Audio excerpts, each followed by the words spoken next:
소정방은 이미 서돌궐 정복전에서 끼고 있었어요.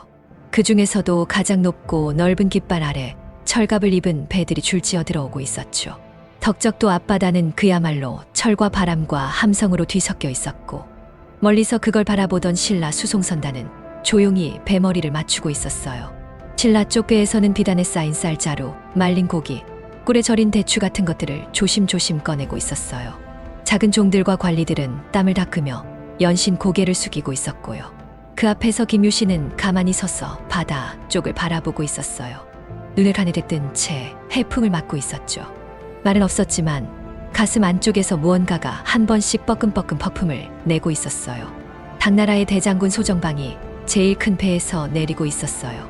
말탄 군사들 몇이 양옆에 따라붙고 있었고, 갑옷은 번쩍였고 수염은 바람에 날리고 있었어요.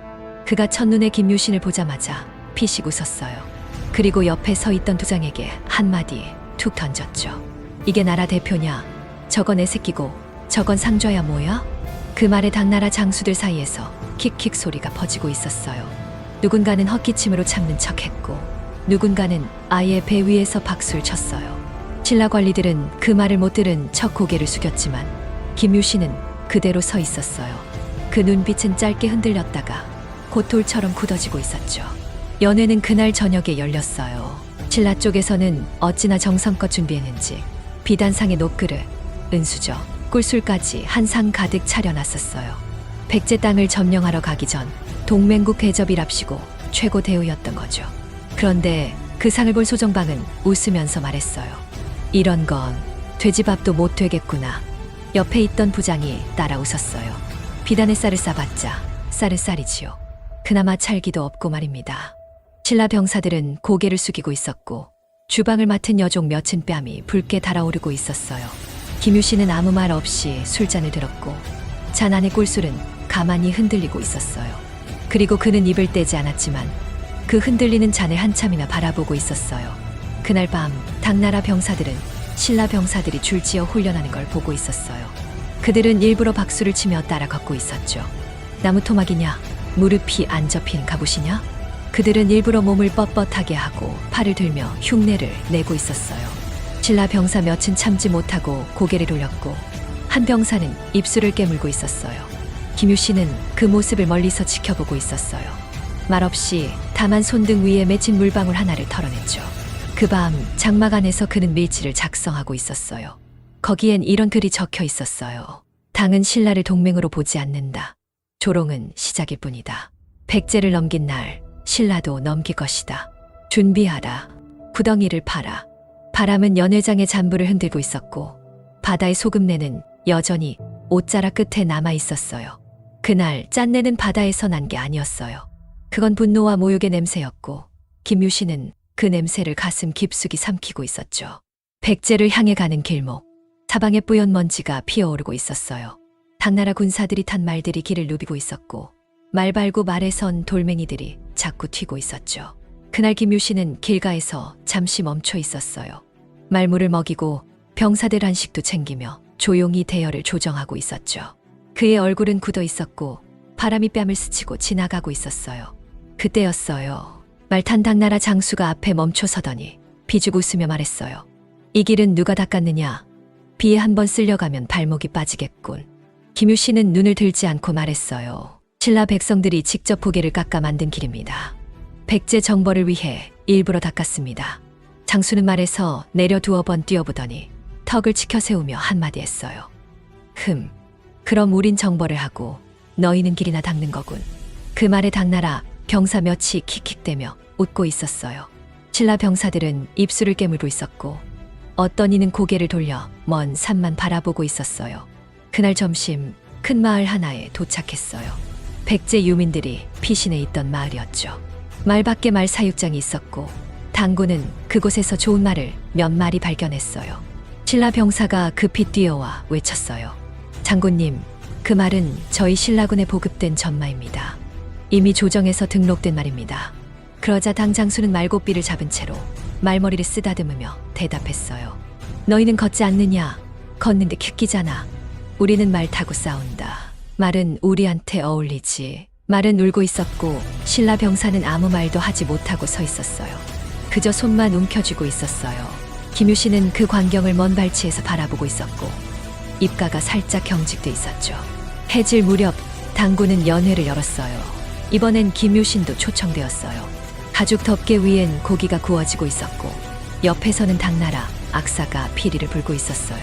소정방은 고기를 입에 넣으며 말했다.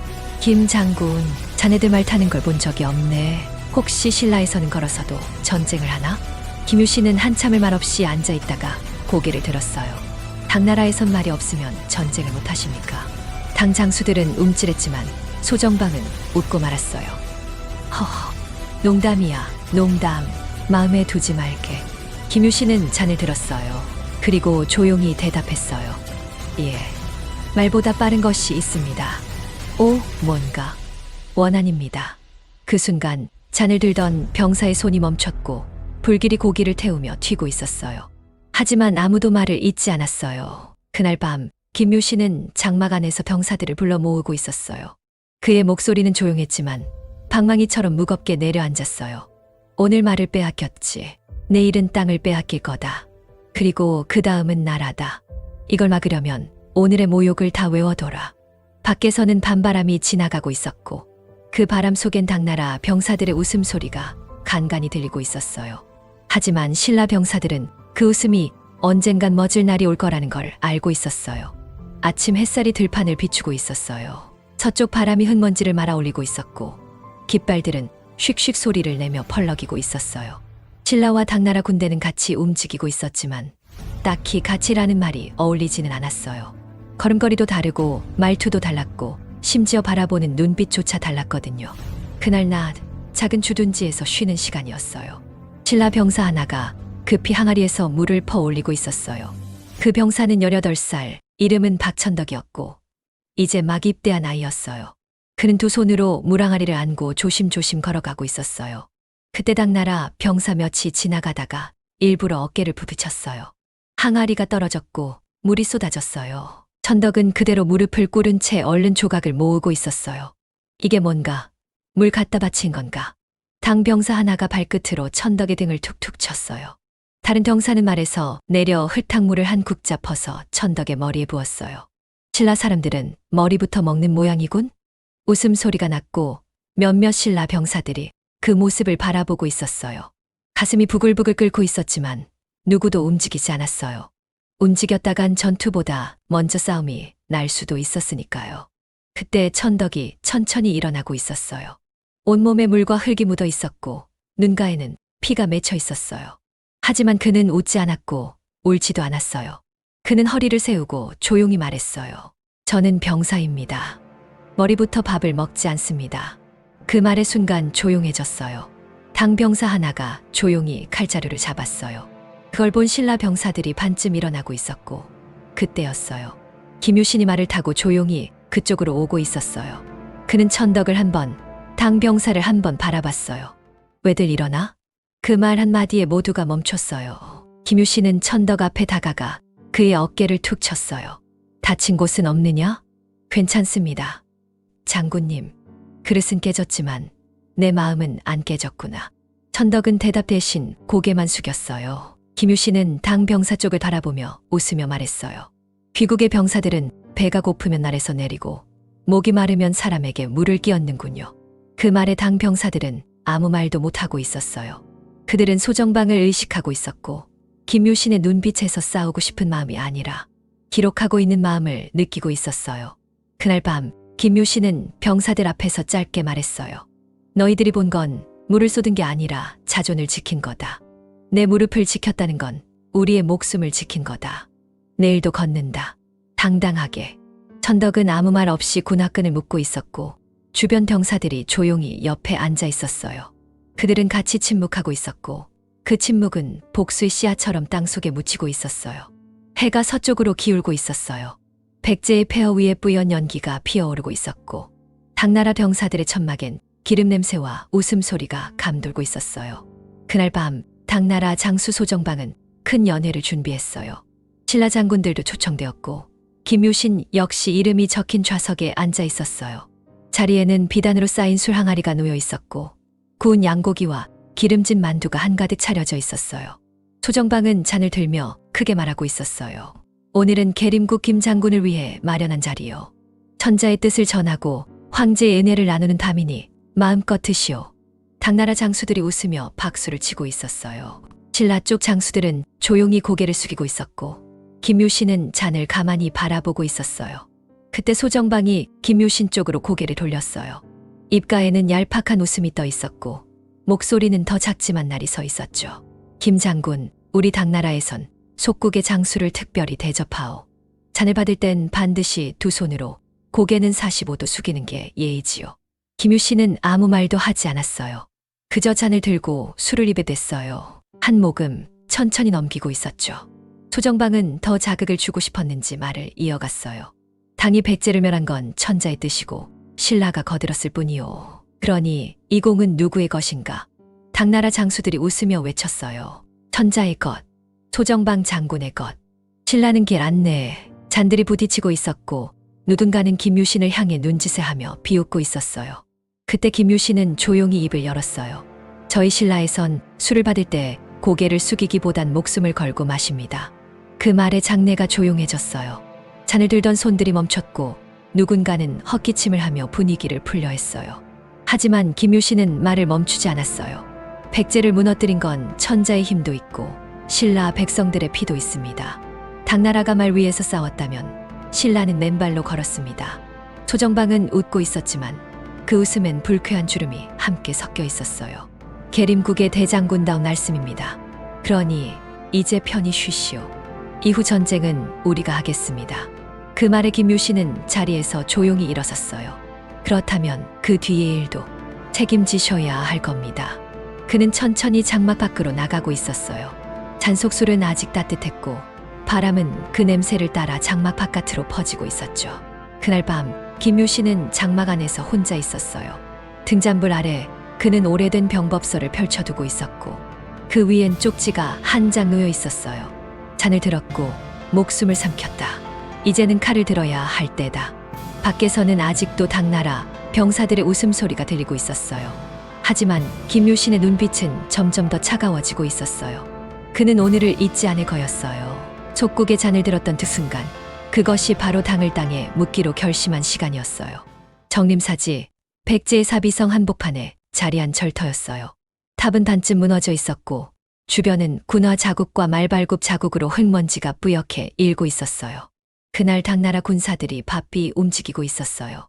돌을 쌓고 비석을 끌고 글씨를 새기느라 여기저기서 망치 소리가 나고 있었어요. 소정방은 진두지휘하고 있었고 뒷짐을 지고 비문을 천천히 읽고 있었어요. 대당 황제의 명으로 백제를 멸하고 이 땅을 점령하였으니 이는 천자의 은혜요 신라의 충성이라 할 것이다. 비석 위엔 커다랗게 새겨져 있었어요.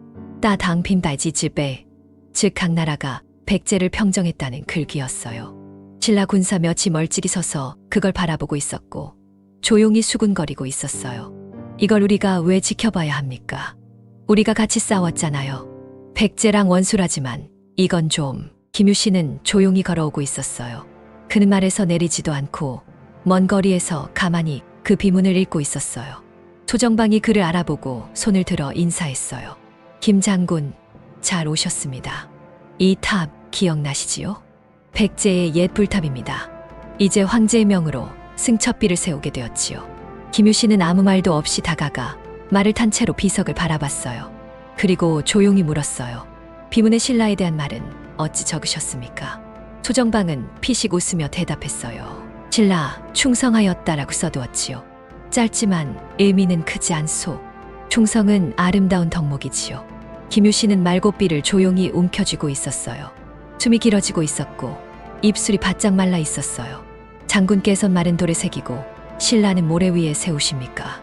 하하, 김 장군, 너무 무겁게 듣지 마시오.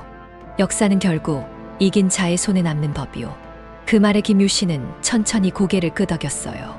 그리고 말머리를 돌리며 조용히 중얼거렸어요. 그러시겠지요. 하지만 이긴 자가 죽는다면 그 돌은 무덤이 될 겁니다. 그 말을 들은 당나라 병사 하나가 웃으며 말했어요. 이봐, 이거 돌이라 그런지 우리 장군 말고는 아무도 손 못 대겠어. 맞아. 계림 사람들은 이 글씨 뭐지 있잖아. 그냥 그림이지 뭐. 그들의 웃음소리가 퍼지고 있었어요. 하지만 김유신은 고개를 돌리지 않았어요. 그날 밤 그는 장막 안에서 검을 갈고 있었어요. 칼날에 불빛이 스며들고 있었고 그의 얼굴은 어두웠지만 차분했어요. 그는 병사 하나를 불러 말했어요. 저 비석 근처에 흙을 파두어라. 흙이요? 왜죠? 그 자리를 기억해 두려 한다. 언젠가 그 돌이 무너질 때를 위해. 밖에선 바람이 강하게 불고 있었어요. 소정방이 새긴 글씨는 바람을 막고 있었고 그 바람 속엔 신라의 침묵이 함께 흘러가고 있었어요. 그날은 하늘이 유난히 맑았어요. 자비성 폐허 위로 햇살이 반짝이고 있었고 먼지 섞인 공기 속에서도 뭔가 정리되는 듯한 분위기가 퍼지고 있었어요. 당나라 장수들은 천막 안에서 회의를 열고 있었고 신라 장수들도 함께 자리에 앉아 있었어요. 소정방은 커다란 지도를 바닥에 펼치고 있었어요.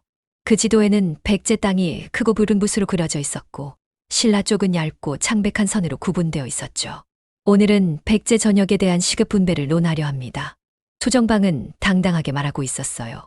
그 말에 신라 장수들이 고개를 갸웃했지만 눈치를 보며 아무 말도 하지 않고 있었어요. 김유신은 팔짱을 낀 채 조용히 앉아 있었어요. 그의 눈빛은 차가웠고 입술은 굳게 닫혀 있었어요. 김유신 장군께는 사비 남쪽에 논 500결과 성 한 채를 하사합니다. 소정방이 말했어요. 그 말에 주변 당 장수들이 박수를 치며 외쳤어요. 계림 장수의 충성을 기립니다. 황제의 은혜를 받게 되었군. 김유신은 일어서지 않았어요. 그는 자리에서 천천히 일어나 소정방이 쥐고 있던 붓을 바라봤어요. 그 붓은 당신의 겁니까? 무엇을 묻는 겁니까? 그 지도를 그린 손, 그 손은 땅을 밟은 적이 있습니까? 소정방은 웃었어요. 계림 장군, 그건 너무 시적인 말 아닙니까? 김유신은 천천히 걸어 나왔어요. 그의 발걸음은 조용했지만 천막 안의 공기를 바꾸고 있었어요. 당나라가 백제를 멸한 건 맞습니다. 하지만 그 전쟁에서 신라는 수천의 피를 흘렸습니다. 산에서 죽었고 강에서 떠내려갔고 이름도 없이 사라졌습니다. 소정방이 말을 끊으려 했지만 김유신은 계속 말했어요. 그런데 그 땅을 당신 입으로 주는 것이라 하십니까? 김 장군, 이건 황제의 뜻입니다. 김유신은 고개를 저었어요. 아닙니다. 그건 교만입니다. 장내는 조용해졌어요. 당나라 장수들이 눈치를 보며 서로를 바라봤고 신라 장수들은 말없이 고개를 숙이고 있었어요. 누군가는 침을 삼키고 있었어요. 소정방은 자리를 박차고 일어났어요. 김유신, 그대는 황제의 뜻을 거스르겠다는 겁니까? 김유신은 천천히 허리를 펴며 대답했어요. 아니요. 그 땅은 애초에 황제의 것이 아닙니다. 백성의 것이었고 지금은 우리 모두가 지켜야 할 땅입니다. 그 말에 신라 장수들 몇이 고개를 들었어요. 그들의 눈빛에 다시 불이 들어오고 있었고 당나라 장수들은 얼굴이 굳어지고 있었어요. 소정방은 조용히 이를 갈았어요. 좋소. 받지 않겠다면 그 땅은 당이 직접 다스릴 것입니다. 김유신은 조용히 고개를 끄덕였어요. 그럼 그렇게 하십시오. 하지만 그 땅은 피로 되찾을 것입니다. 그 말은 짧았지만 천막 안의 공기를 완전히 바꿔놓았어요. 이제 더 이상 장난이 아니었어요. 그날 밤 김유신은 병사들을 불러 작은 쪽지를 건넸어요. 상주, 단교, 아래 땅을 준비하라. 넓게 파되 깊이 파라. 여기는 전장이 될 것이며 무덤이 될 것이다. 상주의 초가을 바람은 선선했어요. 볕은 따뜻했고 나무 그림자는 천천히 길어지고 있었어요. 강 옆으로 난 오솔길엔 말발굽 소리가 이어지고 있었고 그 길 끝엔 다리 하나가 조용히 놓여 있었어요. 사람들은 그 다리를 단교라 불렀어요. 그 이름엔 끊어지는 곳이라는 뜻이 있었죠. 김유신은 다리 아래에 천막을 치고 넓은 평상을 놓게 했어요. 구덩이도 팠어요. 겉으론 고기 굽는 화덕처럼 보였지만 안을 들여다보면 사람이 몇은 들어갈 만한 깊이였어요. 병사들은 말 없이 흙을 퍼내고 있었고 누군가는 흙에 피를 섞고 있었어요. 왜 이리 깊게 팝니까? 젊은 병사가 물었고 장교는 짧게 말했어요. 이들이 돌아갈 길이니까. 김유신은 다리 위에 서 있었어요. 강물은 조용히 흐르고 있었고 버드나무 잎이 바람에 흔들리고 있었어요. 그는 한참을 바라보다가 옆에 참모에게 말했어요. 이 자리는 송별잔치로 불릴 거다. 누가 누구를 보내는지 아무도 모르게. 며칠 뒤 소정방과 당나라 장수들이 도착했어요. 김유신은 직접 나와 맞이했어요. 먼 길 오시느라 수고하셨습니다. 이제 떠나시기 전 저희 신라가 정성을 다해 마지막 잔을 올리고자 합니다. 소정방은 말을 타고 고개를 끄덕였어요. 계림국이 이렇게 예의를 아는 줄 몰랐군. 그래, 이 정도 대접은 받아야지. 당 장수들은 다리 아래로 내려갔어요. 평상 위엔 잘 구운 고기, 술, 국, 따뜻한 물수건까지 준비돼 있었어요. 신라 병사들은 쉴 새 없이 움직이고 있었고 누구 하나 눈을 마주치지 않았어요. 잔이 돌고 있었어요. 처음엔 소주처럼 맑았고 두 번째 잔은 진하게 탁했어요. 그리고 세 번째 잔은 약간의 쓴맛이 도는 붉은 술이었죠. 당나라 장수 하나가 잔을 입에 대고 말했어요. 이 술 좀 독하군. 계림에도 이런 게 있었나? 김유 씨는 잔을 들고 웃으며 말했어요. 이건 돌아가는 길을 위한 수입니다. 소정방은 한껏 취한 얼굴로 웃고 있었어요. 김 장군, 오늘은 내가 좀 괜찮구나. 이제야 동맹국답군. 이런 잔치라면 나도 나쁘지 않지. 그는 자리에서 벌떡 일어났어요. 하지만 그 순간 다리에 힘이 풀리며 중심을 잃었어요. 잔이 바닥에 떨어지며 쨍 소리가 났고 다른 장수들도 하나둘씩 고개를 젖히거나 눈을 비비고 있었어요. 김유 씨는 천천히 자리에서 일어났어요. 그의 손에선 잔이 흔들리고 있었지만 그 눈은 맑았어요. 장군, 신라는 술로 배웅하지 않습니다. 우리는 죄인을 땅에 묻습니다. 그 순간 다리 위에서 수십 명의 신라 병사들이 뛰어내리고 있었어요. 창과 칼이 번쩍였고 다리 아래에 잔치는 순식간에 심판의 장이 되었어요. 소정방은 자리에서 일어나려 했지만 벌써 무릎이 꺾이고 있었어요. 김유신, 내가 감히. 김유신은 조용히 그의 앞에 섰어요. 그의 눈빛은 말보다 깊었고 칼은 이미 손에 쥐어져 있었어요. 당신은 이 땅을 주려 했고 나는 지키려 했습니다. 당신은 비를 세웠고 나는 무덤을 팠습니다. 당나라 장수들은 도망치려 했지만 사방은 이미 병사들로 막혀 있었어요. 그 누구도 그 어디로도 돌아갈 수 없었어요. 그날 단교 아래에 피가 고이고 있었어요. 바람은 여전히 불고 있었지만 그날은 조용했어요. 너무 조용해서 잔이 부서지는 소리조차 메아리처럼 퍼지고 있었어요. 다리 위는 조용했어요. 전투라기보단 정리되는 소리만 들리고 있었죠. 당나라 병사들은 대부분 쓰러져 있었고 몇몇은 아직 숨을 헐떡이고 있었어요. 하지만 싸우려는 기색은 없었어요. 놀람, 배신, 두려움, 그리고 멍함. 그게 그들 얼굴에 남은 전부였어요. 김유 씨는 장막을 벗고 단단히 감아놓은 검은 장군복 차림으로 다리 위에 섰어요. 그의 발밑엔 소정방이 무릎 꿇고 있었어요. 그는 손에 들었던 장검을 땅에 콕 박고 말했어요. 장군, 우린 당신을 술로 보냈습니다. 이제 말로 마무리합시다. 소정방은 얼굴이 창백했고 눈동자는 떨리고 있었어요. 그의 몸은 취해 있었고 정신은 어지러웠지만 자존심은 아직 남아 있었어요. 김유신, 내가 누구라고? 황제의 사자를. 그래서 묻습니다. 김유신은 무릎을 꿇고 눈높이를 맞췄어요. 당신은 이 땅이 당신 것이라 믿었습니까? 소정방은 대답하지 못했어요. 입술이 말라 있었고 침이 돌지 않았어요. 김유신은 고개를 끄덕이며 중얼이듯 말했어요. 믿었겠지요. 비석도 세우셨으니까. 그는 자리에서 일어나 검을 뽑았어요. 칼날은 아주 맑았고 날 끝엔 하늘빛이 걸려 있었어요. 그 비석 아래에 당신의 목이 묻힌다면 그제야 사람들이 진실을 읽을 겁니다. 소정방은 그 말을 듣고 있었지만 아무 소리도 내지 않았어요. 그의 눈동자는 흐려지고 있었어요. 김유신은 마지막으로 물었어요. 돌로 새긴 글과 피로 새긴 역사. 당신이라면 어느 쪽을 읽겠습니까? 그 질문에 소정방은 입을 열지 않았어요. 말이 없었어요. 김유신은 칼을 들고 조용히 움직였어요. 그리고 고개가 땅으로 떨어졌습니다. 피가 돌처럼 튀었고 다리 밑 구덩이는 이미 붉게 물들고 있었어요. 신라 병사들이 말없이 시신들을 옮기고 있었어요. 한 명씩 조심히 단정히. 누군가는 두 손으로 땅을 덮었고 누군가는 흙 위에 작은 돌멩이를 얹었어요. 김유신은 마지막으로 구덩이 앞에 섰어요. 그리고 조용히 무릎을 꿇었어요.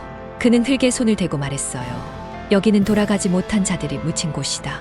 이 땅을 넘보다가 이 땅에 묻힌 자들이다. 이 다리를 지나는 이들은 발걸음마다 기억하라. 그가 손에 들고 있던 작은 나무패 하나를 구덩이 옆에 꽂았어요.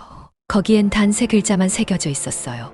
단교무, 끊어진 다리의 무덤. 바람이 불고 있었어요. 지나가던 백제 유민 하나가 그 장면을 멀찍이서 보고 있었어요. 그는 나중에 그 이야기를 입에 담았고 또 누군가에게 전해졌고 그 이야기는 훗날 삼국유사의 한 줄이 되었죠. 김유신이 당나라 군을 독살하고 단교 아래에 묻었다 하더라. 역사는 그렇게 만들어지고 있었어요. 돌이 아니라 피와 침묵과 결심으로요. 사건이 벌어진 지 사흘째 되던 날, 신라의 사신이 당나라로 떠났어요. 수십 필의 마필과 금화, 보물, 옷을 든 목재, 고급 비단이 함께 실려 있었어요. 보내는 물건에는 사과도 설명도 이름도 적혀 있지 않았어요. 그저 조용히 아주 정중히 포장된 짐이었죠. 문무왕은 아무 말도 하지 않았어요. 대신 사신에게 한마디만 남겼어요. 그들은 돌아가지 않았다고 전하라. 병들어 못 돌아갔다고. 사신은 고개를 숙였고 마부는 수레를 몰며 천천히 떠나고 있었어요. 그 뒤로는 누구도 소정방의 이름을 입에 올리지 않았어요. 대신 그 사람, 그 군 그렇게 돌려 말했어요. 장안. 당나라 궁정에서는 뜻밖의 조용함이 흐르고 있었어요. 소정방 장군의 귀환이 늦어지고 있습니다. 신하가 말했지만 당 고종은 고개만 끄덕였어요. 병들어 쓰러졌다고 신라가 그렇게 전해왔는가? 예, 폐하. 독이 돌았다고. 누가, 무엇을, 왜? 그건 묻지 않았는가? 신하는 대답하지 않았어요. 고종은 창밖을 한참 바라보더니 조용히 중얼였어요. 전쟁은 가끔 목숨보다 체면이 먼저다. 그날 이후 소정방에 대한 포상은 내려지지 않았어요. 그 대신에 파견되었던 신하 역시 조용히 묻혀갔고 역사서에는 그의 죽음이 병사로만 기록되었어요. 그렇게 당나라에서조차 소정방은 이름 없는 죽음이 되었고 누구도 그의 무덤을 찾으려 하지 않았어요. 신라에선 달랐어요. 김유신은 구덩이 앞에 다시 서 있었어요. 한쪽 무릎을 꿇고 손에 든 흙을 천천히 덮으며 말했어요. 이곳은 너희가 묻히기를 원하지 않았던 땅이다. 하지만 너희가 떠날 수 없었던 땅이다. 그것이 전쟁의 끝이다. 병사들이 다리 위를 지나가고 있었어요. 이제 그 누구도 송별잔치라는 말을 입에 올리지 않았어요. 하지만 다리 아래를 지날 때마다 누군가는 고개를 숙였고 누군가는 발걸음을 늦췄어요. 그날 이후 백제 유민들조차 말없이 농사를 지으며 다리 근처에 돌무더기를 쌓았어요.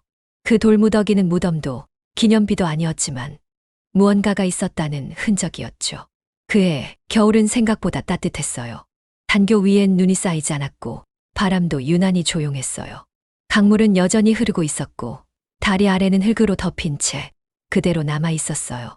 김유신은 말없이 그 자리를 자주 찾았어요. 아무도 따라오지 못하게 했고 항상 혼자였어요. 그는 오래 묵은 피가 배어있는 흙을 바라보며 한참을 서 있었고 손에 작은 돌 하나를 들고 조용히 말했다고 해요. 돌은 비문이 아니어도 말을 할 수 있다. 그 돌을 흙 위에 내려놓고 그는 똑같은 모양의 돌을 하나 더 올렸어요. 누군가 와서 치우지 않기를 바라면서요.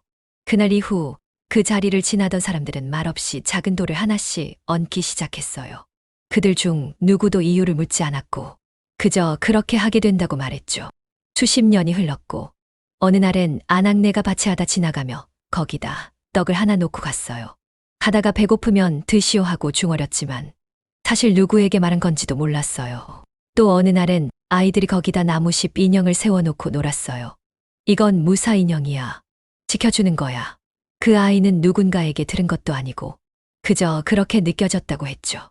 다리는 시간이 흐르며 부서졌어요. 돌은 흙에 묻혔고 구덩이도 평평해졌어요. 하지만 발걸음은 여전히 조심스럽게 그 자리를 돌아갔어요. 누군가 말했어요. 여긴 뭔지 모르겠는데 그냥 떠들면 안 될 것 같아. 그 말은 옳았어요. 왜냐하면 여긴 돌아가지 못한 자들이 묻힌 자리였고 김유신이 그들을 말이 아닌 침묵으로 묻은 곳이었으니까요. 김유신은 늙어 병석에 누웠을 때 한 문장을 마지막으로 남겼다고 해요. 다리는 사라지지만 발걸음은 기억한다. 그리고 그의 무덤은 강에서 멀지 않은 곳에 세워졌어요. 하지만 그는 생전에 누구에게도 묻지 말라 했어요. 그 다리 아래 누가 묻혔는지, 왜 묻혔는지, 누가 묻었는지 그것 말로 남기기엔 너무 조용한 역사였으니까요. 삼국유사엔 단 한 줄만이 남아 있어요. 소정방 신라에서 죽었다 하더라. 하지만 우리가 아는 건 그 한 줄 너머의 이야기예요. 그들은 이름 없이 왔고 이름 없이 돌아가지 못했어요. 그리고 신라는 그 이름을 대신해 다리 아래 침묵을 남겼어요. 그 침묵이 바로 이 땅이 지켜온 가장 깊은 말 없는 말이었죠. 13만 당나라군은 돌아가지 못한다. 상주 단교의 소정방과 함께 잠들다.